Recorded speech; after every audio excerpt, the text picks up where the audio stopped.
Hey all, and welcome to the Discount Bin, a pack of pals reading, digesting, and arguing over fantasy novels in a weekly podcast format. This week is our second week of The Obelisk Gate by N.K. Jemisin. Today we're picking up with Chapter 8. This week we have the usual suspects. I'm Rick. This is Leonard. Hello. Lexi. Hi. And Daniel. Hello. Let's go ahead and kick this off. Yeah. So we just hop right into it, I think, right? We're going to start with the Shafa chapter, and then we'll move on to Nasun's chapters, and then Esun's after that. And we're covering chapters 7 through 14 this week, or 8 through 14. Shafa. Shafa is having dreams of his past. He dreams of his parents. He dreams of Warrant, the home of the Guardians. He is a child and he's forced into the wire chair. A machine implants a device in the back of his head while he struggles, turning him into a Guardian. He dreams of a woman he slept with in an attempt to feel more human. 6 months later, he came back to kill the child growing in her. She attacks him and he kills her, her family, and half the town as they attack him. He dreams of killing an older Guardian named Lachette. He dreams of Demaya. Shafa wakes up, realizing who Nasun is. The voice in his head is telling him to use Nasun, but he vows never again. The Shafa from before was a different Shafa, and he vows to be better. So it's a pretty short chapter. It's basically the Shafa redemption tour, and he's trying to be a better person, and I think he was a good guy the whole time. Yet to be seen. Well, I think this is where we get confirmation about like the surgery, about how he almost didn't survive it. Yeah. It does feel like him and his Earth/Moonrock are like kind of separating. Like it's losing influence. It still definitely has influence, but it's losing influence. Yeah, it seems like he's resisting it more, for sure. And I think some of that comes when Nasun gives him part of, whatever she's giving him or whatever he's been taking previously, but then she gives him a whole chunk of it, and I think it allowed him to think clearly enough to get around it. Mm-hmm. And now he's basically just being tortured constantly, and because he's not following the orders. Yeah. Well, isn't that true of all Guardians though? I don't think he's getting extra torture. I think Lexi's just really stretching to make him still be a dick. He's like, nah, he's not that special. I mean, this one was a result of him making a deal with something, right? Yeah. The Earth Probably man, Father Earth, yeah. Father Earth, yeah. Yeah. Or Yeah, whatever but that silver thread is that the Maya describes. Nasun describes. Nasun describes it like spoiler. Yeah. But just the fact that all Guardians they smile, so they get that little hit of serotonin to take the edge off. Mm-hmm. Yeah. Yeah, it's not super clear what was causing the pain before. I mean, it's obviously the implant, but what the difference is between a regular Guardian and what he is now. I think he, again, backtracking to last book, I think he lost a part of himself, his identity. Maybe the homicidal part. Yeah. So, in the Origines or whatever, that's the Sasune. Is that what it's called that they use? Or Sisipine. Sisipine. So, what do you guys think about these things being chucked inside the Guardians? Because they have to be children of. Did they not have to be children of Children of Origins. The children of Origins. What if they're grabbing their parents' or their parents' fucking thing, and they can't produce the chemicals to make it work, so they're grabbing it from all the other Origines. This is just all of this is communication with Father Earth, but because this isn't a natural one, and they had to have had some kind of biological line to be able to be a Guardian, so they had to be a child of it, and it was either describing their parents or somebody else's. I hate all the terms. I can never remember any of them. So you know how they said that they have to be stills born of originating parents? Yeah. It makes it sound like the origin parents pass on the genes for the organ, but not whatever is inside the organ, and that's why the implant can fit in. So it makes it sound like the implant and origin powers cannot coexist, which is or this is just like what happens when you can't use it, like you can't produce the chemicals that would be happening in the organ or something, and so you end up sapping it instead. I don't know. Anyway, It's an interesting thought. Yeah. Not sure I quite agree, but like I said, it's a hypothesis, not a fact. right. So I think we move on to Nesun just because so much of Shafa's, storyline, I guess, from these 7 chapters happened in Nesun's chapters. Cool. Yeah, let's do it. Yeah, it was very short. Let's go. Yeah. All right. Nesun. Nesun has found a home at Found Moon. Her and several other orogenies are in training. Shafa and 2 other broken guardians keep an eye on them. Nesun, at age 10, is the most skilled of them, and Shafa says she is likely a 4 or 5 ringer. Shafa and Nesun are close. She tells him of how Asun trained her. They would go outside the comm and practice. Nesun was a hard teacher and abusive. She tested Nesun the same way she was tested, by breaking her hand, smashing it with a rock. Shafa looks guilty and sad, and tells her it's wrong to hurt someone you love. Nesun realizes it's always been wrong. Nesun reaches up and gives Shafa some of her energy, making her very tired. She trusts Shafa completely, even to the point where she would let him kill her, because she believes he would have a good reason. Shafa is astounded and horrified. Nesun is the only orogeny living in the comm with family. The rest live in their training grounds. Jija, the little bitch, isn't happy that Nesun is training, rather than being cured as he expected. One day, Nesun is tired after training, and Shafa orders her to spend the night in Found Moon. They discuss his plan. Shafa wants to right many old wrongs, including turning the world against orogenies and probably hurting Father Earth. The implant in his head is hurting him because it wants him to force Nesun to do what he wants, but Shafa won't. Nesun goes to sleep and has a nightmare. Eitz, the boy Shafa took from the coastal comm, tries to wake her, and she turns him into stone. A sapphire obelisk shimmers into reality for an instant before becoming translucent again. It moves towards Nesun. A stone eater takes an interest in Nesun.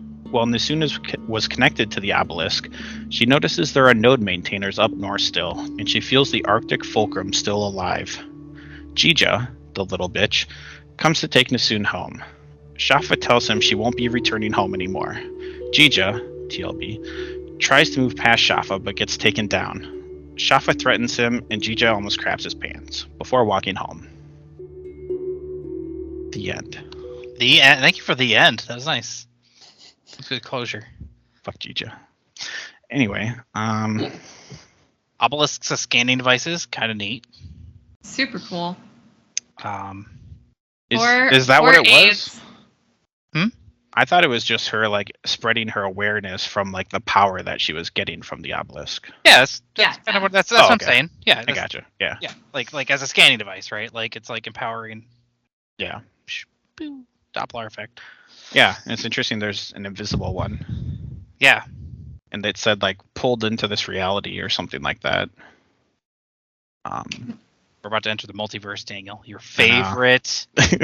I love that. Where you can do anything and nothing matters. I think it's insane how strong Nesun is. Yeah. Just because, so Esun, her mom, had a corundum with Alabaster, and it was a very strong originy. But Jija is not an origin, right? Yeah. So how is Nesun so much stronger? You're assuming this is his biological kid. I am, yeah. That's a pretty safe assumption. I think so. I don't think Esun would wander or Uche was apparently even stronger. Didn't they just get together 10 years ago and then she had the kid 10 years ago? I'm thinking we're going to have a history of Asun coming back pregnant and found a baby daddy. Because she had a baby with Shafa, and that's Shafa's kid. And this is what happens when a guardian and an originy have kids. No. Oh my gosh! Why did you put that thought in my mind? Highly unlikely. No. This is his daughter, dude. That's why he loves her. This is why it's breaking the chain. Ugh. It is interesting because the timeline, now that I'm actually thinking about it, she's 10, right? And Yep. they do say the stuff on the island happened 10 years ago, and then as soon traveled for like 2 years just wandering around. So I'm not sure the timeline quite makes sense. I don't think it's his kid. I think Shapas? that would. No, See, no, but I don't think she's- it's I don't think it's Gija's kid, the little bitch. But the way that it's like described is that she's a spitting image of Jija. Yeah, and that- people will tell themselves that anyway. People say all kinds of things. It's like, no, actually, I was adopted. Like my mom and her brother, like me and my uncle. My mom was adopted, and people say I look exactly like my uncle. It doesn't. They're putting that in their head. Yeah. Humans look like other humans. It's crazy like that. Yeah. Yeah. So I would be curious to find out a little bit more about that. Because like the Fulcrum had such intentional breeding practices to like craft these powerful Gragas, and like we have Nasoon, the most powerful. Yeah. I mean, They do mention when they get like when they breed a really powerful one, they end up in the chairs and they don't let them free. So well, remember that the Fulcrum only tries to breed the one with a lot of rings. That also means they have had a lot of practice. So it's also possible their children is based on how strong the parents were after their training. You know, it's likely that because of how many rings Esun has now, her offspring is likely going to be, you know, have higher potential. At least it seems like it, because the Fulcrum likes to breed like the high rings with the high rings, right? Like they don't just choose someone based on potential. They choose someone who's already achieved that potential. You know, Right. Maybe there's another mechanic at play here. Generally speaking, it doesn't seem like they have that great of a concept of high-end potential, since 10 ring and up, I'm gonna put that in quotes because it doesn't really go up, doesn't really have like an end cap, right? 10 ring's just like, oh, you can deal with obelisks, or you can pull. Yeah. Anyway. I'm excited to see what they do with Shafa though. Like I'm kind of like make him less skeezy, you know? Really uncomfortable with how Nasoon behaves around him. Just feels really unnatural. Well, it's like is that normal? I think it's normal. I don't think it's so unlikely for that kind of attachment to happen. Especially after just spending a year in Gija's company, and where she's like literally worried about him pummeling her to death at any minute. Yeah. And to like have an adult who accepts her and treats her well, and like, yeah, I think any kid would attach onto that. No, yeah, but like, she doesn't have to hide anything around him. Like, yeah. Besides, like, as far as she knows, you know. This was like a real suspension of disbelief moment for me. Nasoon being like a 4 or 5 ringer at age 10, when, you know, Esun was a 4 ringer at like 25.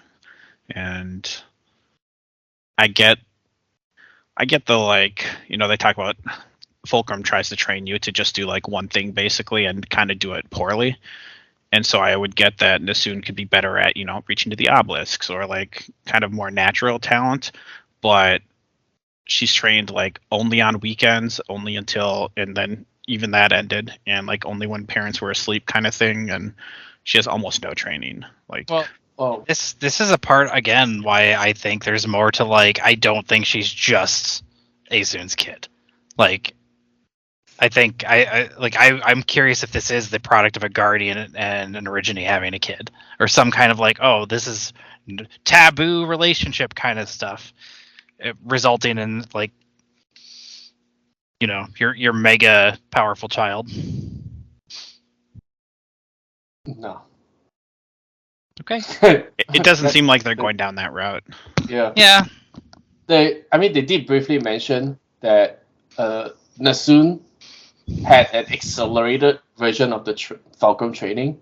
Like, Esun gave her a very harsh one, and it wasn't as mild as what she had at the Fulcrum because she didn't have time, right?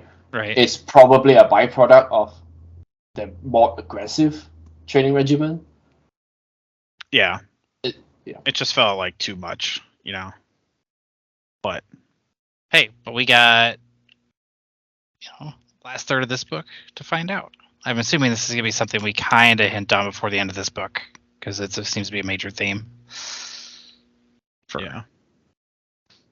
So another big thing that we learned in this chapter, or these chapters, was Asun was a pretty abusive mother, which, we talked about it a little bit last week, where it's not super surprising her, given the way she was raised in the fulcrum and with Shafa and all that, but still sad to see. Yeah. I hate that she broke Nasun's hand. Yeah, And, I cannot believe that happened. I couldn't believe she would do that. And she kind of trained her through like terror, and Asun was talking about having giant boulders, like 2-ton boulders, thrown at her, and she has to stop it, and she doesn't know if her mom would stop it if she didn't. That second part of that, not feeling safe. Yeah. So, who's the good guy in this book at this point? Alabaster. Blew up the world. Yeah. Tonki? I'm definitely not Alabaster. Oh, I can't wait to talk about Tonki. Tonki's not part of this story arc. No. I'm just saying in general. Yeah. Overall. Yeah. I think Nasun, probably. Yeah. Besides her, she's been pretty manipulative too. Yeah, I think she's to become stay alive. Yeah. Shafa's pawn. The good guy is Aites. And eventually Father Earth's Good guy is pawn. Ites. Yeah. The stone. Not just a stone. It seems like he became some sort of geode, some sort of crystal. They described like several different kinds of crystals in it, not just stone. And that was the same thing that happened to the Carcusa when Hoa turned the little dog thing into stone. Like they described several different crystals that it was made of. Oh. Or different types of stone. I don't know. That really makes there are me minerals. Think that, they eventually become stone eaters. That's kind of how it felt like to be. Like, powerful origins eventually reach that level, but they also, I don't know. It's still super confusing at some parts. There's some good human parts of this, right? When like Shafa tells Nasun about, how he used to hurt children, and she's like, well, he wouldn't have meant it back then, even if he did something bad. And it's like people have such a hard time seeing the bad things about people they love, and I don't know. It felt very relatable, I guess. I thought it felt super creepy that he keeps putting his hand behind her neck. As if it's like, yeah, I can kill you anytime. Let me just put my hand here and creep you out. Oh my god. Every time he did that, it was just very uncomfortable. And I was uncomfortable that she was okay with it, It just felt unreal.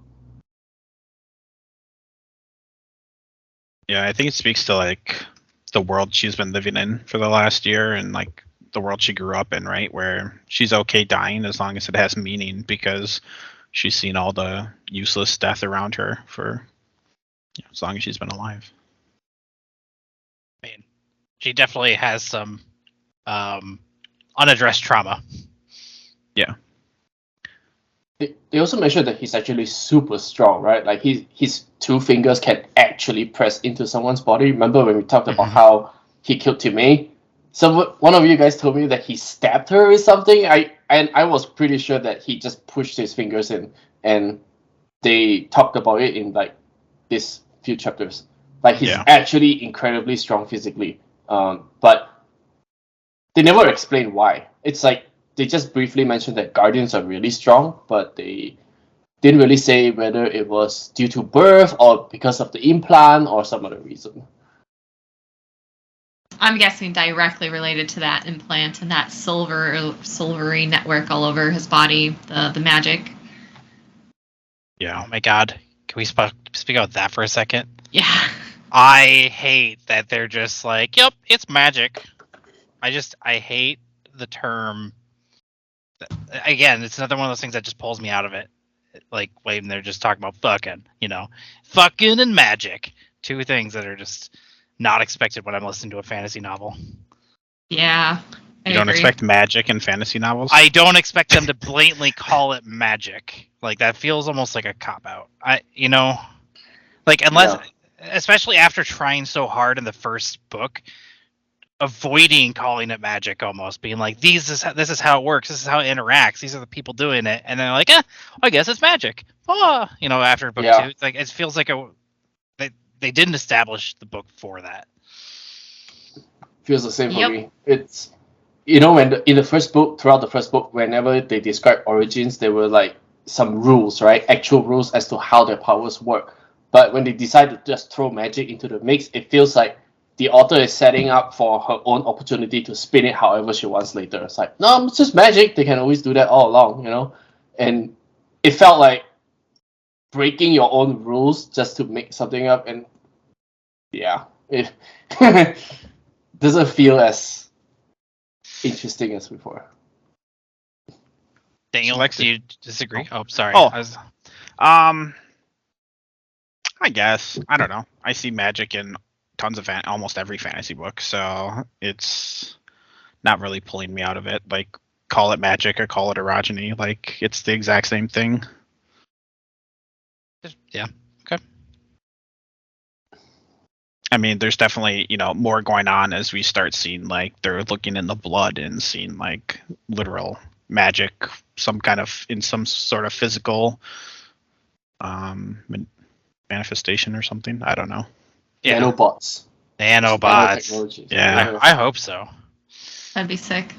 Just a bunch of Iron Mans running around. That's it. It's the Guardians. There we go. The Sentinels of the galaxy. Yeah. So I really want to get Lexi's take on how you're dealing with the Shafa Redemption Tour and the Nassoon Villain Tour. Mm-hmm. I hate that Shafa has this small redemption arc. That he's changed and he doesn't want to hurt the people, and he actually loves Nassoon. It's just he loved all of his other children before, all of his other guardian keepies. I don't know, mentees. I don't know. I dislike it. It makes me very uncomfortable because I don't want to have pity for Shafa. I don't want to relate to Shafa. Even though he's basically a different person because of the brain damage. Oh. Okay. Do you guys wanna? How do you feel about the death penalty, Lexi? I do not like. I'm not in support of the death penalty. That sense. So there's some kind of concept of everybody being redeemable one way or another. That's nothing to do with redeemability. Well, I mean, if they're not redeeming, you're just gonna lock them away for life. Why pay them money then? If there's not a redemption option, because of the value in human life. I mean, not really. If you're just gonna lock them away in a kennel for. I mean, you can write a book. They're still living. They still do stuff and live a human life. Almost try to redeem themselves in one way or another. Yeah. I do think that Nassoon is going to turn into some sort of weapon for Father Earth without knowing it. I do think that Shafa is going to tug against this Father's Earth's will, but eventually he's just going to be totally consumed. That's my prediction. Nassoon takes it out of Shafa. Nassoon saves Shafa somehow. Since she can obviously see something that never really described. Yeah. Yeah, the fact that she's seeing this magical web that only 10 ringers can see is also, I don't know. Suspension of disbelief. Yeah. Yeah. It's just this. No. Anyway, my prediction, Essoon versus Nassoon at the end for control of the Obelisk network.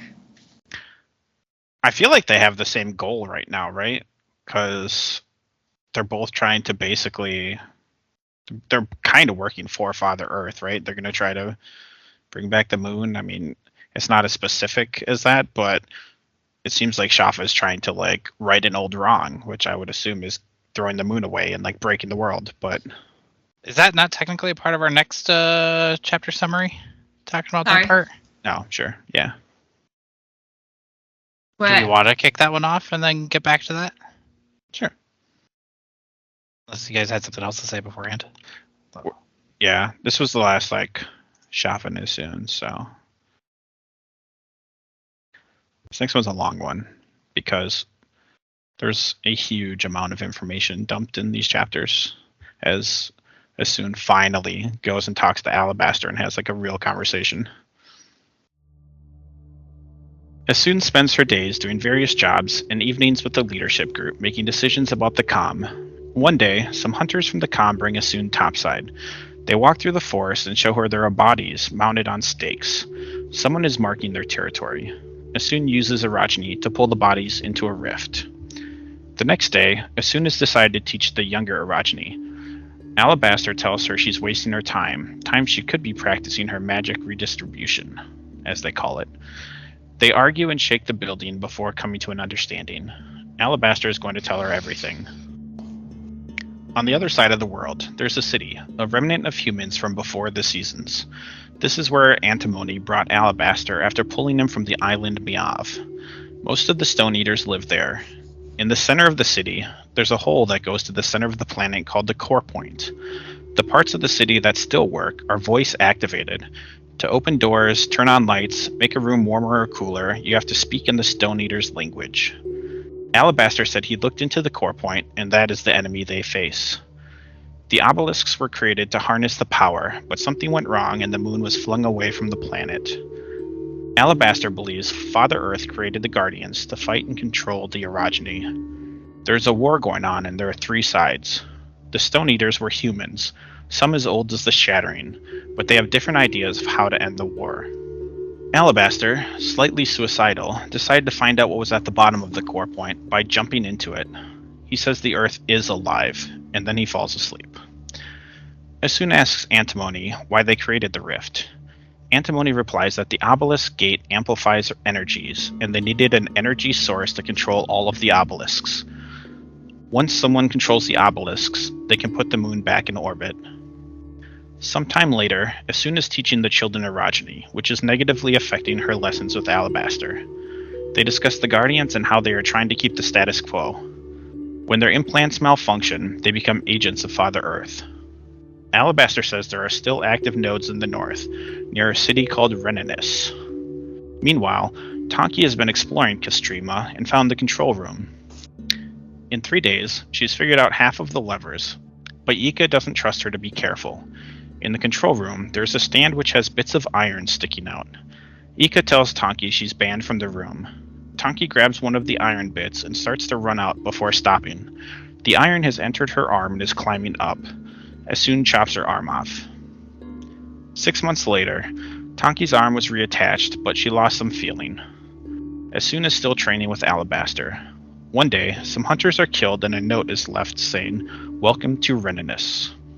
Isun feels a small army coming to Castrema. They gather the Kham and a Stone Eater appears carrying Hoa's arm. The Stone Eater says that they will welcome the people, but not the Arachnes. Isun cuts off his arm and he leaves. She brings Hoa's arm back to her home where she finds the other pieces of Hoa. She feeds him his stone chips and he becomes a large block of stone. In the morning, he comes out of the block. He's the same Stone Eater that was in the Garnet Obelisk. End.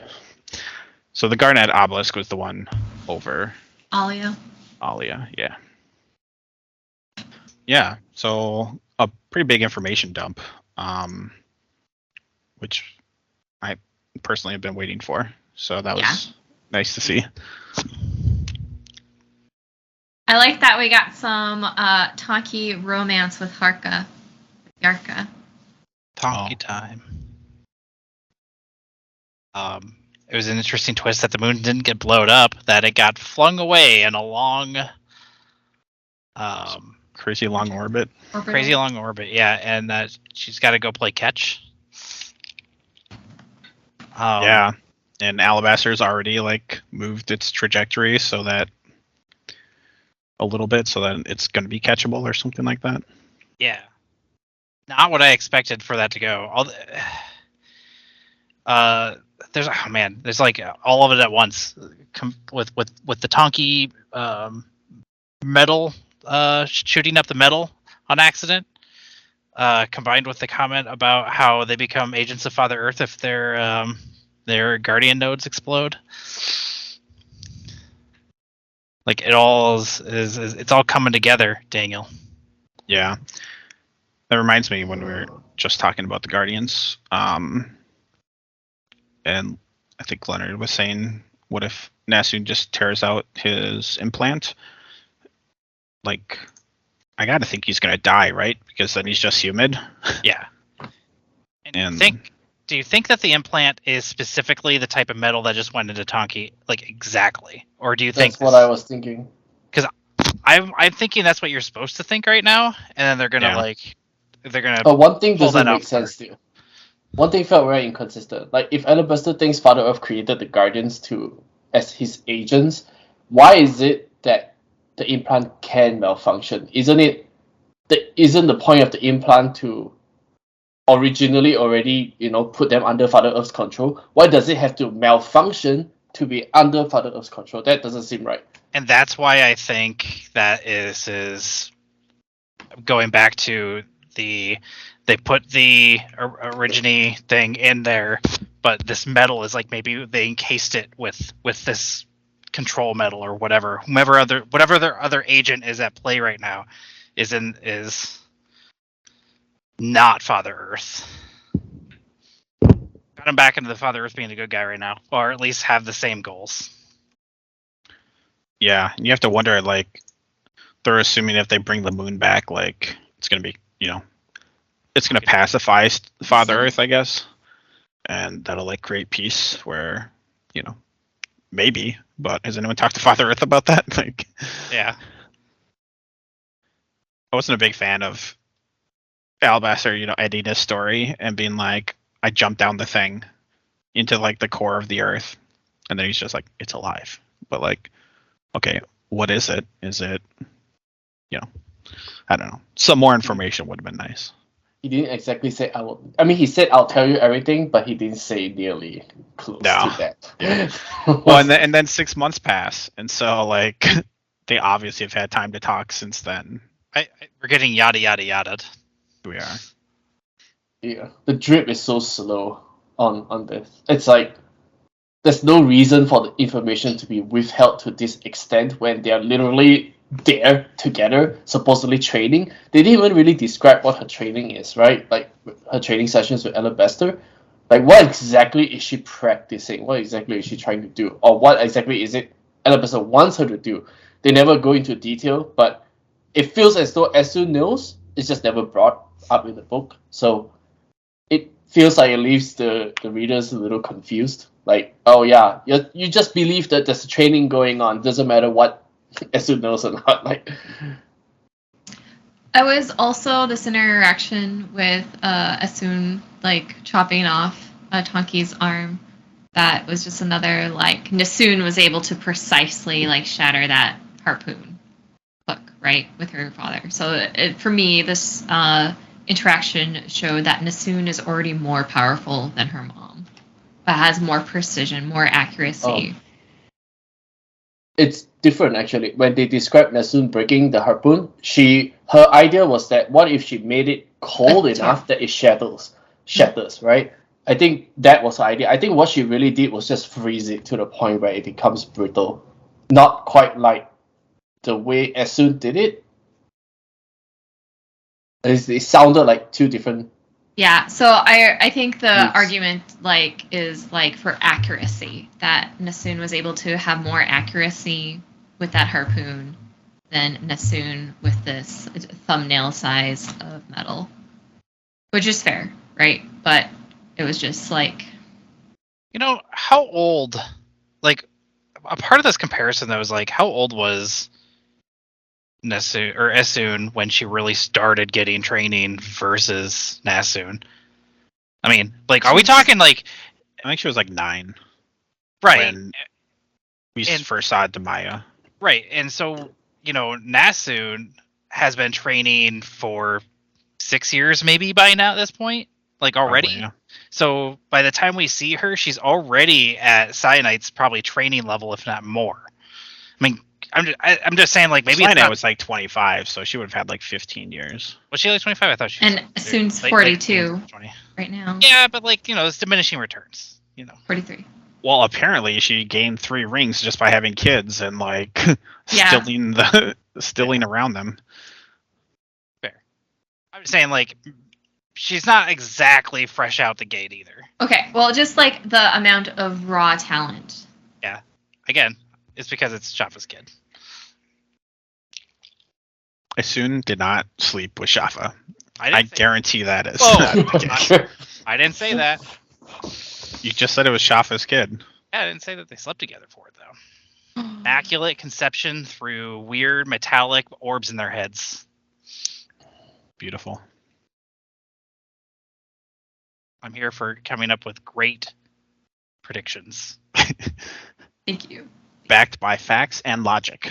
100%. I Do thought you it was. guys Go. do you guys think that the language that the Stone Eaters speak is like our English language or like one of our modern languages? It's Latin. Programming languages. It sounded like that. Speaking binary. They're not even like. Notice how they're not- they mentioned the floating text. It sounds like just really modern technology. Text in the air, and that symbol she was describing might just be like the water symbol. The wiggly downward arrow. I don't know. That's what it sounded like. This whole thing, VR. The whole like voice activated stuff that's on the city on the other side of the planet. I was like, so it's like Alexa, like Home Assistant. You're right. Like, Yeah, that'd be great if it's literally what it is. Like, yeah. it's just Alexa. Home automation. Yeah. There were just so many things that didn't feel very complete. When Tonki mentioned she saw that one symbol that was like a black solid circle with a white around it. She says that she sees that at every like device or place that has something dangerous, but she never described what that dangerous meant, right? She just said there were some bodies around it. So that's why she assumed it was dangerous, but she never really went into detail. And then it feels like in these few chapters, before they even explain what our the questions we had, they just threw another wrinkle in there with that new Stone Eater showing up that hurt Hoa. That it just sounds like not even the Stone Eaters are like aligned. Now there's another big question. Like we just got an even bigger question before our other questions have been answered. Yeah. Well, we knew the Stone Eaters weren't aligned. Yeah. We've known that for a while. They all have different ways that they want to solve the problem. Yeah. Which is Some Some of Stone them- Eaters, like Antimony, want to put the moon back in orbit. And I think some other ones, like this one that we saw in this last chapter, wants to kill all of the Origines. Possibly all the humans. Yeah. Ain't no humans, no problem, right? And they're just a bunch Yeah. of robots in space. Yeah. They don't care about the seasons. You start with the Orogenies, and then it's super easy to kill all the humans because there's nobody that can stop you. I think they're trying to appease Father Earth by, like, destroying the people who caused the issue. Yeah. The entire time Asun and Alabaster were talking, I was like, bring Tonki here. Like, she's the smart one. I know. They have she so can many. figure this out. They have so many great minds. Like, Yeah. and it's just like it's so frustrating that they're not all talking to each other. They're not all being honest with each other, and it's just that they're all right there for 6 months. This Like- is kind of like a classic teen drama writing style, though, isn't it? Like, It is. It's a little frustrating Sure. because like that's why I this is said like the last session too. because like this is like serious stuff. This is like changing Really the trying world to save forever. the world. Yeah. Like, the human race is going to be gone if you don't fix it. Yeah. is that a bad thing? And the best is What's really the 5th season? Just humankind. Yeah. Oh. And the person said, "I'll tell you everything." No, that's it. That's everything. Oh, bullshit. Yeah. 6 months later, haven't learned anything new. It seems like. Yeah. It was a lot though, so I was at least thankful for that. Felt like a lot of nothing. It's. You learn a whole bunch of stuff about things on the other side of the planet and where the moon went and what their plan is to try to get We the didn't moon actually back. learn where So- the moon went, right? Well, it's Sure. still in When orbit. it's somewhere around there. It didn't blow up, and it's within reach or whatever of coming back. So, is that city on the other side of the world? Is that the Obelisk Gate? Could be. I don't think so, because they called that the core point. The core point? Okay. Yeah. Because it points to the core. I mean, yeah. But, so I think the Obelisk Gate is something else. And I think, yeah, I actually don't know. Do you guys suppose, by the way, that okay, sure, this new season was set up by Alabaster, but historically, why these are mildly consistent is because this is the time the moon's come back into orbit and flung by and caused fucking havoc before it went away again? Okay. Yes. So I had a similar thought, kind of in Avatar: The Last Airbender, the comet comes and all the firebenders get stronger. Do all the Origines just get crazy strong when the moon comes back, or maybe all the Guardians get super strong? And maybe that's why they kicked the moon away in the first place, is the Aborigines Yeah. are oh fuck, we gotta get these fuckers. Why down. would they get stronger though? It's a big rock, lots of gravitational pull. There's Sisanune. I'm gonna call it something different every time. Sesapine. There's secular Pine is It's weird Moon- when there's a organ. space between whatever and Pine. I'm just saying, I'm not against this idea of it's magic, Daniel. They called it magic. Who cares now? That's what bugs me about the magic part. The moment they just said the word magic, yeah, okay, it's magic. That's why it works this way now. There's no rules anymore. But I mean, saying it's magic doesn't mean there's no rules. There's magic in pretty much every single fantasy book, and a ton of them have rules. They don't call it magic. Yeah, they do. They do. They don't, A no, lot of not Name of the Wind, not in. I mean, yeah, there's lots of examples where they call it something else, but it's still magic, and there's a ton of examples where they just call it magic. But the issue is they didn't start this with magic. They waited until halfway through the second book to start calling it magic. They spent so much effort not calling it magic, and then they're just well, this power from these are magic. Yeah, but it's still a magic with rules, and it's still what we learned about in the first book. But there's more to it than that, which we always knew was going to happen, right? Yeah. We always knew we were going to get some kind of I guess I always assumed we were going to get some kind of explanation for why there are orogenies in this world and what makes them different. I mean, again, arguing against my own point though, too.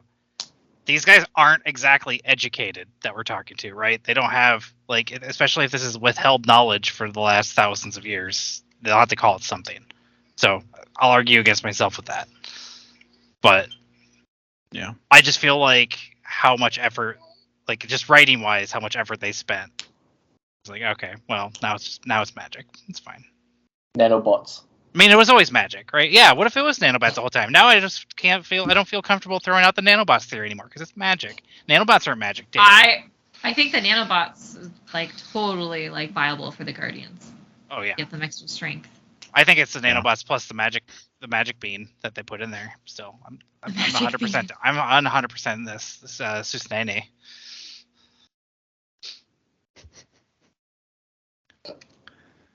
All right. So I completely skipped Ika's backstory. She went into it a bit, but the chapter summary was already getting pretty long, where she saved the town or whatever, and she's been living with them ever since. Anybody have any big Ika opinions? Okay. So the fact that they all loved her at that beginning point, and now this new Stone Eater came, Like, I wonder how quickly they're going to turn on her. Because, like, with keeping Ika's, like, backstory in mind, they should be more loyal to her. Granted, they did take in other calmless people. So I will be curious to see how that shakes out.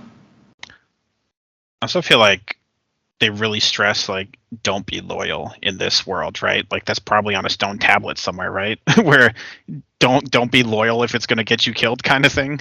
Mm. But yeah, it will be interesting for sure, because they absolutely should. I'm wondering what the diversity is like now, because she's been taking a lot of people, right? And how many percent of that is still original customers? You know, if her comm really had people who cared for her, how many percent of that comm now are still those people, right? Like it's not really clear how many people she took in. I thought her backstory was pretty cool. It was really brief, but at least her people cared for her, right? Like they tried to protect her from the Fulcrum as well. That was neat, for sure. Like it's nice seeing that there is different. Like everyone's in a shit world, but there is definitely different takes on how people respond. It's not just everyone's a bigot. I mean, that might be, but well, they kill all the bigots that are trying to get into that even wander by Castrima. They're like, right. Can you live with Erogenes? And if they say no, they murder them. Yes, but yeah, for sure though. So we've got this big army at the door. It's only like a couple hundred people. That's true. It does seem like, even like, I mean, if Alabaster can kill, millions of people, a few hundred people against a comm full of Erogenes should not be a big deal. Alabaster will tell Esun, hey, use your Obelisk as practice. Yeah. These guys are just small fry. That's it. That's it. Like we're gonna see like some fucking. I am pretty sure Esun's gonna wipe them out using the Obelisk. Alabaster is going to kill them all with the final bits of his strength, and he will kill himself. That's doing it. You know what? You're probably right, Lexi, and it's fucking stupid. Because why would he? Why would you do that? It's so stupid because Esun is more important to train than protecting this comm. Or he's gonna do this, and we're gonna find out that this whole thing about him getting eaten in the Stone Eater is just he's just ascending. He's not dying at all. Like he's gonna come back in the third book. It's like, oh yeah, I'm Gandalf the White, and like be the He'll come back as a Stone Eater. Yeah, exactly. I have an unrelated grievance for when we're done with the podcast that I'd like to share. Okay. Want to fight about it? Could also be like, hey, this is your final lesson, and then he shows her how he uses the obelisk against the army, right? Mm-hmm. That's also another possibility. That's true. They just drop the obelisk on the army, and it just explodes. It is just nuclear bombs with people inside them. Alia 2.0. Yeah, and I can't believe they have like a Stone Eater like allied with them. It sounds like the Stone Eater is like leading them. Yeah. Also. But yeah, sure. This does go all the way back to last week, where I'm just like, everyone is just a puppet right now, and no one's actually making their own decisions, and this is all the Stone Eaters. This is all, or Father Earth Guardians, that the metal guy that went into Tonki. Yeah. I cannot believe they reattach her arm. How does that work? 30,000 years in the future. Science. Yeah. Duh. They can't get nutrition from anything besides meat, but they can reattach an arm. Yeah. But, if this is a VR session and where this is all fake anyway, then that'll be real easy. I really appreciated the interlude in this time. This is my favorite interlude that I've read so far. Yeah. With Hoa explaining how he's protecting hunting. Yeah, he kills just a ton of Stone Eaters that are hanging out around Castrima, which was pretty badass. But then apparently this new Stone Eater's even more badass because tore him apart. I don't believe it. Although it could have been a whole group of them, I guess. It sounds sounds like our Hoa now is like more physically imposing when he comes out of this geode. He's no longer a little boy, but the full size. His true powers are unleashed. He leveled up. I'm a real But man. he's out of food though, so I don't know how he's gonna get his powers. Essun's gonna have to start feeding him. Here, popping off some. Oh no. Remember they mentioned Yika's stone leaders disappeared? And several others? Like, what if Hoa ate them? No, Hoa killed them. Killed that one at least. Yeah. That was part of the interlude. It was pretty awesome. Yeah. Hoa's a badass until he's chopped into pieces. He's still a badass.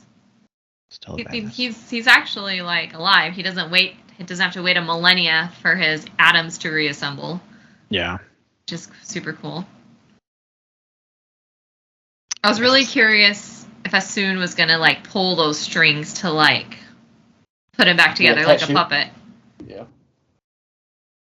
You guys excited for the finale of this book and wondering where the fuck the next book's gonna go? I bet it's a cliffhanger at the end of the book. Guaranteed. 100%. Yeah, definitely. And then, have you guys ever heard of the sun? If we find out the sun's not been there the whole fucking time. I was about to ask, is that the name of the next book? But never mind. Do we know the name of the next book? No, I didn't look it up, we don't want to look until we get done with this book, man. Okay. All right. Like spoilers. Yeah, like we don't just knowing about the Obelisk Gate was bad enough. I mean, even though we're 2/3, we haven't seen it. Haven't seen it. Yeah. Don't even know what it is. Don't even know if the 5th season actually happened yet. They keep saying this is a season, but it doesn't sound very rough for a season. The sky is ash, and there's no animals and nothing. There's animals. They're about to run out of food. Yeah, like, but they still found animals to hunt, right? But like the last animal they found was a bear that was like too skinny. It was like all bones, and they can't grow anything. And there's the cool fucking steam bugs. It's the very beginning of a season, so yeah, like it didn't immediately like snap on where it's like everything's terrible, but yeah, like they're running out of food, they're gonna have to start eating people, cannibalism is gonna be a thing, and yeah, it's definitely a season. It's just the beginning. No iron in those beans. I don't know what that was supposed to mean. Well, I don't know. That's a classic Lexiism. That's just what she always says. I'm iron in those beans. That's her catchphrase. Are you upset because they ran out of meat? And no, I'm upset because like you don't need meat to survive. Like if you can't plant any plants, you kind of do. I think that they're going to discover in Castrema like a growing area. Imagining like Minecraft. Yeah, like a greenhouse. Oh yeah. They should probably let Tonki loose and let her do her thing. Yeah. Instead of yelling at her every time she pushes a button. But then again, she did almost murder herself. I mean, out of desperation. But yeah. I did not understand that reaction where she just grabbed one of those iron rods and ran out. Like, where are you gonna go? What are you gonna do? Yeah, I agree with Leonard. I thought it was pretty dumb. Yeah, that was like not what I expected her to do at all. Look at all these warnings here. Let's just go ahead and ignore that. Grab this. Not go anywhere. Oh my gosh. I mean, she did try to run out, but yeah, but like it's relatable. You think it's relatable? You just grab the metal thing that says with big old warning signs that you can't read. Yeah. Because they happen to not have the exact same warning signs as the other ones you saw.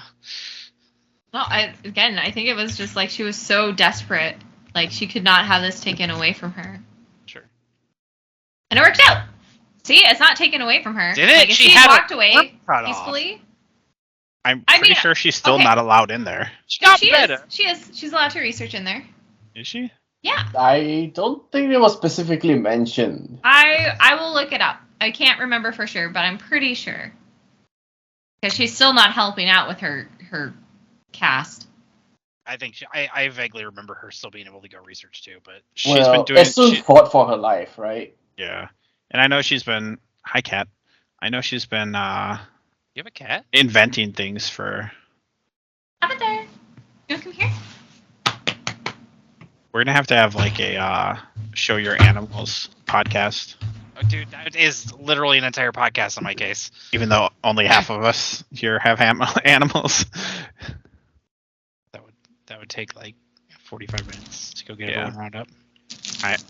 How do you feel about if I start posting your goat pictures in randomly during I the don't- video of the podcast? I don't care. You do that. Cool. You want cat pictures too? No, who the fuck wants a cat picture? The Cats. internet loves cats.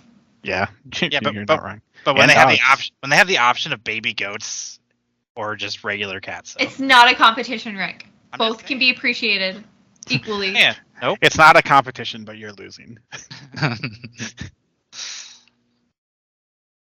right. Who's everyone's favorite character? Leonard, do you have a favorite character at this point? Everyone's favorite character is the same person. Is it? I don't Not think so. really. Should we all say it on 3? Yeah, let's do it. 1, 2, 3. Taki. Hey. All right. Nasoon. I heard Tonki. I said Nasoon. Oh, Nasoon? Who'd you say, Rick? Tonki. Okay. Yeah. I like Tonki a little less now. After did the hear what Leonard grabbing the said. rod. I didn't Leonard, say I don't anything. say Just anything. I don't have a favorite. It's just I asked him everyone's what messed up somewhat, and I think Tonki's Really, messed up the really. least. And Tonki's mess up did lead into a lot of new information. Kind of. Like She kind of just figured out the stuff that was already figured out. Well, yeah, but we didn't know that the bars in there were gonna be given the fun evil man chat. Like, Words just came out of your mouth?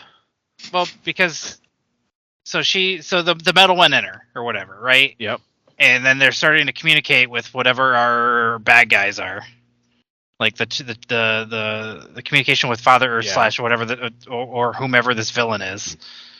Like, that was a major portion for our quote unquote protagonists to have their first real interaction since the pit. So I was assuming that the iron bit was like crawling up her arm and trying to get to her Cesapine. yeah. Is Yeah. that a fair assumption? I think so. Get I think get up to the because brain. at Taki was saying it's going to bite Cespine. Oh, did she say Cesapine. that? least. Yeah, she's like, it's my trapezoid. It's in the arterial artery. I don't remember what she said, but It's Yeah. fine. We're making up words all night tonight. It's cool. Yeah, I think I like Nesun the best. Just because honestly it's between her and Shafa. Ah, yeah, Shafa's good. I think Shafa's just interesting. I think he's like genuinely trying to be a good person now and literally being tortured for it, which is like, you know, he's fighting harder than anyone else to be a good person. And I like that he's not just like the evil character that we saw throughout the first book and a half. He's not just, you know, the same shit. Agreed. I am always interested in what is going on with him. Like, at this point, like, I wouldn't say he's my favorite character yet until we figure out how Nesun's his daughter. But oh my god. What if it turned out so he killed that whole like town when he had a baby? What if he failed to kill the baby and somebody was hiding and later delivered it and that was Asun? Yep. Wait, no, that doesn't make any sense. Asun was raised in a little village. Yeah. Damaya. hey, our theories Man, don't have to make sense, Daniel. Yeah. It could still be like maybe that person left that little comm and went to another one and raised Damaya there. Anyway, probably not. But that would be interesting. It had a Actually, that'd like be ridiculous. a but Maury style like reveal, like you are the father. yeah. I'm pretty sure it's Jija. I hope not. Like, I hope not too. I think I think just everything involving Jija himself is awful and boring. Yeah, I'm kind of disappointed with how his character turned out. Yeah, he's a pretty awful human being, and like there's no way this is just like transpired over the last year, right? Yeah. Right. And for some reason, Nasun and Uche loved him, and he appeared to be a good father before this. And You know, Esun fell Esun in loved love. him. Did we know that? Nasun? Yeah. Did we know? Or no? Sorry, Esun. Never mind. Oh, I thought Esun, you were- yeah. Well, Esun had babies with him, and Yeah, but like that- she. She's gonna have babies with like Alabasta. She at least didn't like before she cared about. She it. didn't make it sound like he was like a terrible person, you know. Right. She's kind of selfish though. Like, She definitely is selfish. would she know if he's a terrible person or just means to an end? I mean, if he was terrible to her, then yeah, she would know. Probably true. But she's too busy being terrible to Nasun, so not enough time to know. Yeah. So, is there anyone that you liked before that you just are like really not a fan of anymore? Anybody? Like my like for Esun has gone down. A lot. I haven't liked her almost since the beginning. I honestly like her more now than I did before. Yeah. Yeah, because she's finally like not being an idiot and asking questions and like trying to do something rather than just being this selfish person who's like so wrapped up in her own world that, although, you know, not that she was wrong to chase Nasun down, but she could have been Useful. yeah, or she could have like been trying to figure out what the fuck was going on around her throughout that entire time and armed with more information. I like Lerna less. Yeah. I forgot about Fine. Lerna. Yeah. He's like he's better than Jija. He's better than Jija. Low bar. Hashtag. Maybe I like Hoa more now, I think. Like really, the only like 'Cause decent soul is Tonki. Wait, you like Hoa more? What, because he got chopped in pieces and put back together? He hasn't done anything. He killed all those Stone Eaters. He did Oh, murder that's a good point. a bunch of stoners. Yeah. I feel like he might be one of those Stone Eaters that's very different from the rest and is going to make a big difference. And he's going to be the next big source of information, better than Alabaster. Alabaster's gonna die. Alabaster's gonna do Ascend. Oh, my bad. It's interesting that Hoa and Antimony don't get along. So like they have different goals. And it seems like Antimony's goal is, you know, put the moon back in place, fix Father Earth. So you gotta wonder what Hoa's goal is. Yeah, what if this whole thing is a fucking trap and it is like, again, anytime the moon is there is why these seasons happen. And the goal was to get the moon the fuck away. And they're about to undo it all. That is based on some bad information. The humans in the past built a base on the moon and flew it away. Yeah. They went to space. Like the Stone Eater Hive Lord or something's about to come out of it and gonna just fuck the planet up. Maybe Father Earth is just a giant sentient AI built to govern Earth, and humans fucked it up, and now he wants to kill humans. Yeah. Turning into Terminator real quick. I was thinking Horizon Zero Dawn. Not against the idea that this whole thing is gonna be like a dumb, like I said, VR-y kind of like not real world-y kind of thing, which is why everyone's got superpowers with magic. That would be literally the worst ending. Oh yeah, I'm not saying it's gonna be a good one. I really don't think it's gonna be that. It's like this is just all simulation. Yeah. Any new predictions for the end of the book, or just any predictions at all? You think we're gonna get like a satisfying ending to any storyline?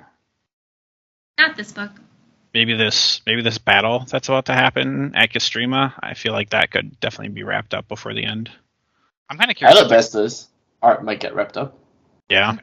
I kind of hope that they do this battle. I kind of hope that it's fucking gruesome, and then we just have like a character meltdown of PTSD. Like, what the fuck did I just do?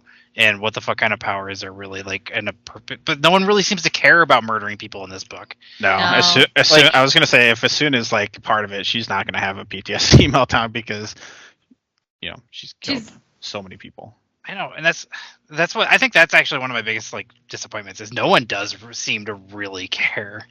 Yeah. It's like I mean, Cyanide, after killing Alia, definitely cared, but then got sidetracked because a bunch of Guardians came to murder her, and she had to kill her son. Well, Did you have Yeah, to? I would. she killed her son. I would feel like Asune is suffering from PTSD. Like she can't relax. She can't let her guard down for a second. Now she's in this like new environment that she can, right? But Predictions, huh? When the battle happens, the Onyx Obelisk will arrive just in time for Esun to use it. Or Alabaster's like, I don't have much time left, so this is my last lesson for you. He uses one of the obelisks, and teacher says what I'm doing, and he dies. So our timelines are starting to match up closer and closer now. By the way. Yeah. So do you think that we're gonna have an Esun versus Nisun obelisk fight? Pew, pew, pew. My theory is yes, but then they'll like join forces. And well, so my theory is she sees Nasian with Shafa, and she's like, "Oh hell no!" and straight up attacks. And Nasun defends Shafa, of course, because she loves him. Mhm. And they'll fight for a little bit, and then they'll talk it out or whatever. I don't think this has a happy ending. Do you think Jija realizes that Asun's in there and it's like, oh man, I fucked up and now Shafa has our daughter? I think Jija's gonna get got. I think Jija's gonna instigate some shit. I don't think he's just gonna get got because otherwise I feel like he would have already gotten get got. Yeah, I think he still has a... Yeah, I'm surprised he's still alive. So I'll agree with Rick on that. He's gonna be a catalyst to something. Yeah. It feels really difficult to make predictions because there are just so many open-ended questions at this point. Difficult. I kick one out every 5 minutes, Leonard. This is fun. One that makes sense. Whoa. That's a whole different story. Yeah. Yeah, the back to the battle.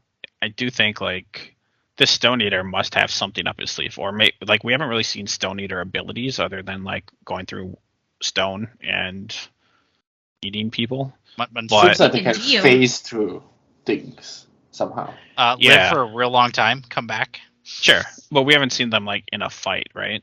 Mm. We've seen Hoa destroy some, but there was no like description of how he did it, and so it's gonna be interesting to see, because it seems like 200 people in a Stone Eater versus a entire comm of Orogenies, like that's no contest. But we don't really know what a Stone Eater can do, or if he has like a bunch of other Stone Eaters with him. They sound very robotic though, right? Every time they describe like how their head movements, they talk without moving their mouth, and they move Yeah. very precisely. They sound like robots. Really. They sound like stone. But they eat stone. They're also made of stone. It's yeah. Too many questions too. Yeah. Hopefully we get a conclusion to that storyline at least. Lexi, you had a final thing you wanted to get to? Okay, yeah, so not related to the book.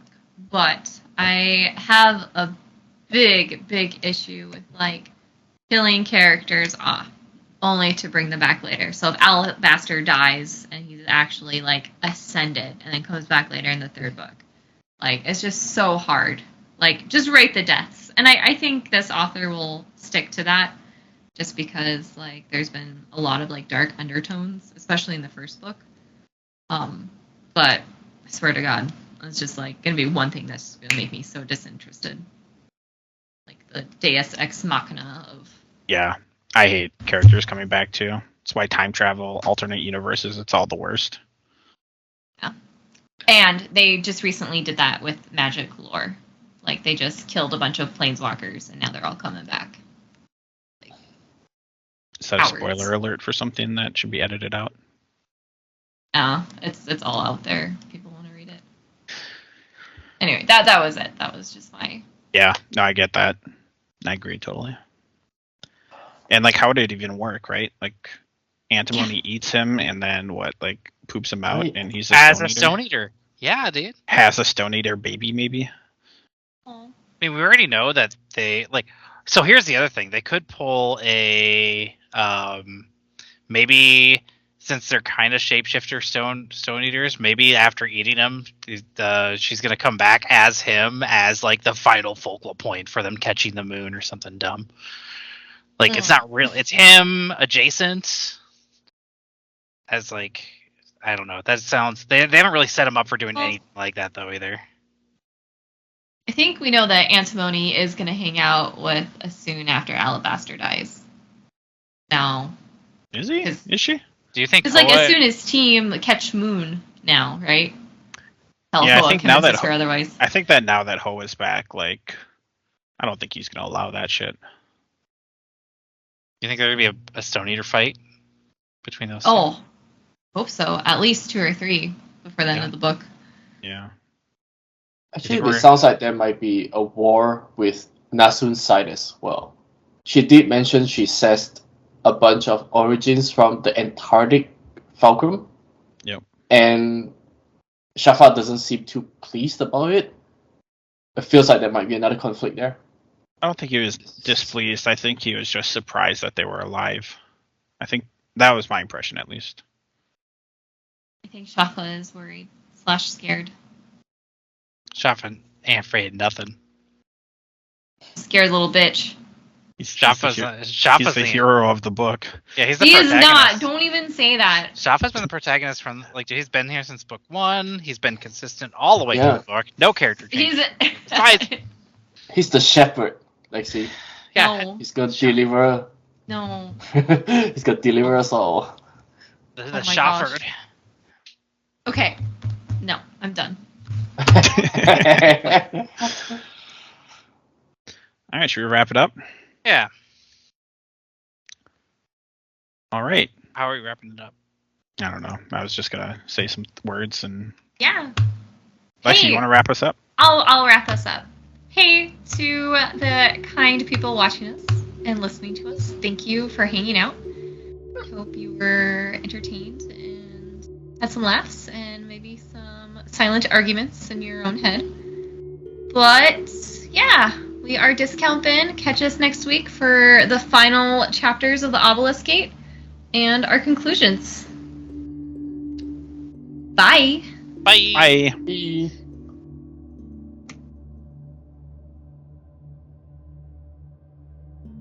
Do you consider potatoes a vegetable? Potatoes? Yeah. I mean, it's a no. It's a tuber. It's a tuber. It's a root vegetable. It's literally a root vegetable. But it's still a vegetable, right?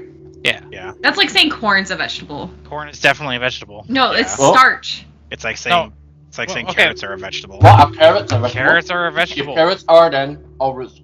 No, I know. are potatoes vegetables? There's also like the whole. Oh, it's a fruit. My bad. It's botanically a vegetable. Oh, look at that. Yeah. Are Like potatoes insects or animals? potatoes? Yeah. They're definitely animals. Okay.